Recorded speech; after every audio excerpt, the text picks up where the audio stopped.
Вкупно 1836 граѓани од диаспората се пријавиле дека ќе гласаат за претседателските избори. Нема да се гласа во 15 градови бидејќи имало под 10 пријавени, како што се Атина, Анкара, Киев, Мадрид, Подгорица, Москва, Софија меѓу другите градови и Тирана. Проверка во избирачкиот список кој истече на 14 март направиле 53.972 граѓани, од нив избришени се околу 400. ДИК треба списокот да го прати до политичките партии кои може да го скенираат и да им пратат забелешки на членовите.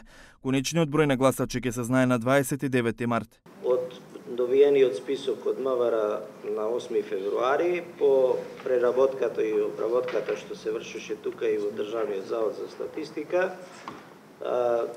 списокот содржи над 1.808.000. Треба уште мала доработка со оние лица кои што извршиле увид, ставиле некои забелешки натаму. На овој список се наоѓаат над 10.000 лица кои што немаат адреси во државата и кои што, иако се на списокот, нема да видат во можност да гласаат, затоа што немаат живеалиште во државата. Купување на време или чекање на последниот рок, ниту еден од тројцата претседателски кандидати до ДИК не ги доставиле кандидатурите. Според законот, откако ќе ги достават, до 1 април немаат право да излегуваат во јавност во врска со предстојните избори, бидејќи од тогаш почнува кампањата. До четврток е рокот за доставување на претседателските кандидатури.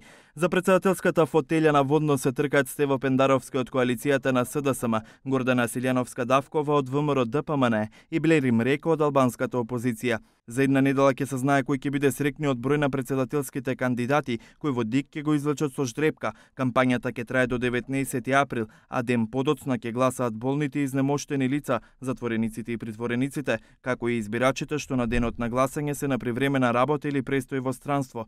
Втор круг на гласање ќе има доколку ниту еден кандидат за претседател не го добил потребното мнозинство гласови.